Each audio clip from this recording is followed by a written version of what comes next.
waxa ay ahayd dhacdo khiyaano qaran laakiin warbaahintu waxa ay u tabisay si caadi ah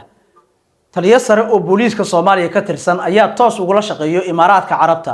waxa uu fashilinayaa qorshaha dawladda Soomaaliya iyo Turkigu ay iska kaashanayaan sidii loo soo saari lahaa shidaalka dalkeena goob muhiim ah oo laga helay ceel shidaal ayaa lagu beerayaa kooxo la mid ah kooxda dacmu sariic ee uu taageero Imaaraadka Carabta dhaqaale tirabeel ah ayaa arinkan lagu bixinayaa iyada oo la qoranayo maleeshiyaad deegaanka ah warkaasi waa war aad u weyn waxaana uu ka soo yeeray gudoomiye ku-xigeenka labaad ee golaha shacabka baarlamaanka Soomaaliya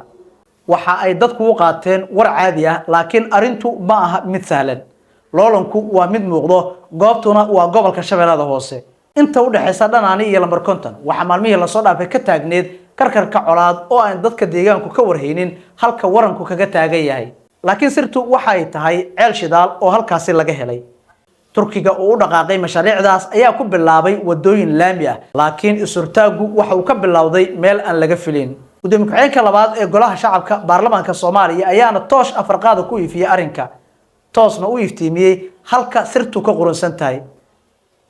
waxa uu sheegay in taliye ku-xigeenka booliiska Soomaaliya toos ugu shaqeeyo dawladda Imaaraadka Carabta ajandayaasheeda qaranna uu ka shaqeynayo iyada oo uu doonayo inuu hor istaago mashaariic qaran oo horumar u leh dawladda federaalka Soomaaliya gaar ahaan mashaariicda shidaal qudista oo dawladda Turkigu ay ka wado qayb ka mid ah dalka gaar ahaan xeebta magaalada Marka ilaa iyo aagga ku teedsan dhanaane iyo lambar konton halkaasi oo mashaariicda Turkigu ka fulinayo si la isku hortaago lagu abuuray maleeshiyaad deegaanka maleeshiyaadkaasina magacoodu waxa uu hubiyay gudoomiye ku-xigeenka labaad ee golaha shacabka baarlamaanka Soomaaliya sida inay la mid yihiin kooxda dacmu sariic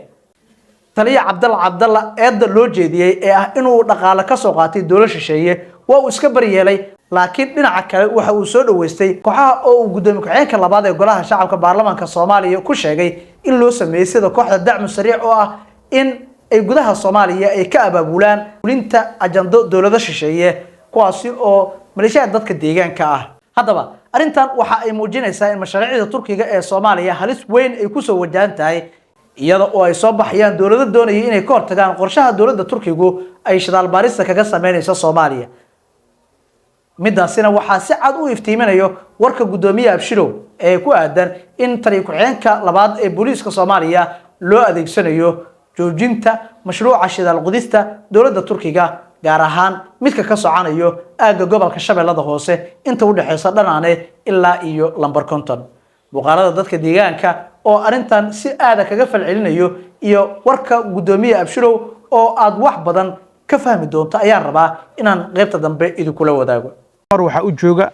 oo fadnadaas hurinayo taliye ku-xigeenka booliiska Soomaaliyeed General Cabdalla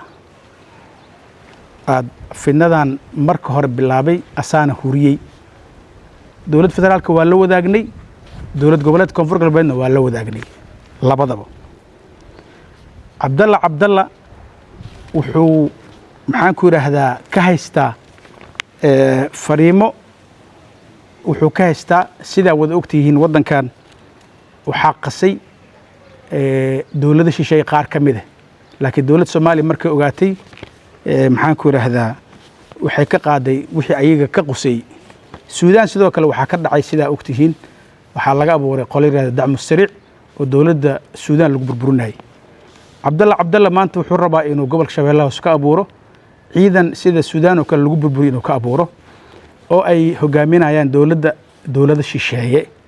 marayna magaceeda sheega Soomaaliya waa fahmi karaan generaalka Cabdalla marka dhowr mar la hadalnay waa la kulanay wuu naga diiday marka madaxda federaalkana waa la wadaagnay madaxda dowlad goboleedka waa la wadaagnay waxaan kale ognahay in dhaqaale badan oo dawlad shisheeye ay soo dhiibtay maanta magaalada Marka ciidamo lagu abaabulayo lagu dhisaayo oo la rabo in lagu carqaladeeyo horumarka laga sameeyo gobolka Shabeellaha Hoose gaar ahaan shidaalka dawlad walaalahana Turkiga ay qodayso in lagu carqaladeeyo amniga xamar ka jira wuxuu ka yimaado markii uu Shabeellaha Dhexe iyo Shabeellaha Hoose amniga laga sugay in Shabeellaha Hoose amni darro laga sameeyo si xamar amni darro ay u noqoto waxaas oo dhan waxa ka shaqeynayo nimanka ay sheegay magacadooda waxaana hoggaanka u ahaa taliye Cabdalla waxaana uu u dhiibtay arintan in la yiraahdo Cumar Cali marka dowladda Soomaaliya iyo dowlad goboleedka waxaan ka codsanaynaa annagoo la jireyno tagayna magaaladii marka inaan nimankaas soo qabanno sharcigan horkeenno macnaheedu waxaan ka wadaa haddii qofka dhibaatada sameynayo la qabto bulshada way badbaadi in nimankaas la soo qabto dowladda Soomaaliya iyo dowlad goboleedka koonfur galbeed waxaan ka codsanaynaa in maxaan ku raahdaa maalmaha soo socdo nimankaas aan soo qabanno annagoo ka soo jeedna gobolka Shabeellaha Hoose gaar ahaan reerka meesha ka soo jeedanahay waxaan diyaar u nahay anoo gudoomiye ku-xigeenka ah inaan ciidamada amniga horkaco oo aan nimankaas aan soo qabanno magaalada marka waa dhul taariikh qoto dheer leh dhaqamo hodan ah iyo bulsho isku dhafan oo mudan in la dhooro xuquuqdooda iyo midnimadooda waxaan si cad u diidanahay isku day kasta oo lagu kala qaybinayo bulshada laguna abuurayo maamul aan sharciyad ka haysan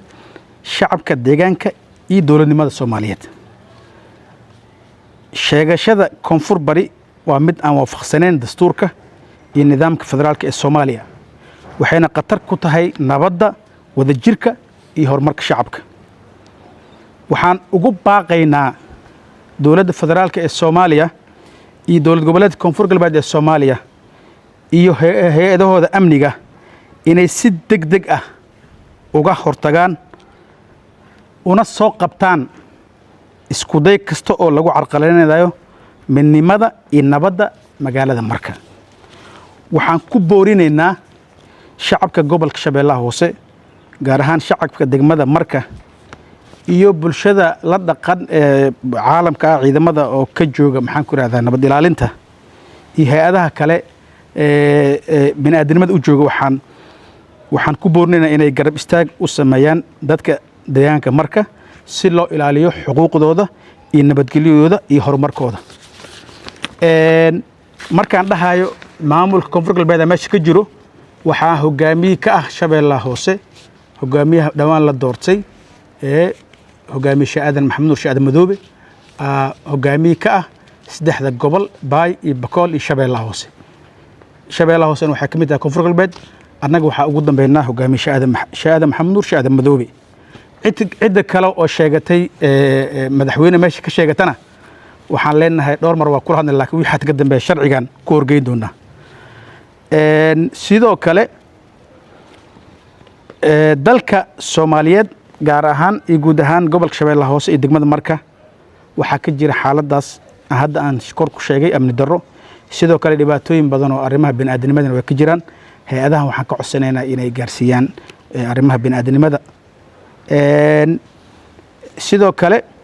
shacabka degmada marka waxay si joogto ah loo dhibaateynayaa waxa amni xumadaasna ka wada waa dad dana gaar leh hadaa idin sheego magacyada dadka ku lugta leh falal dambiyeedkan magaalada marka ka socda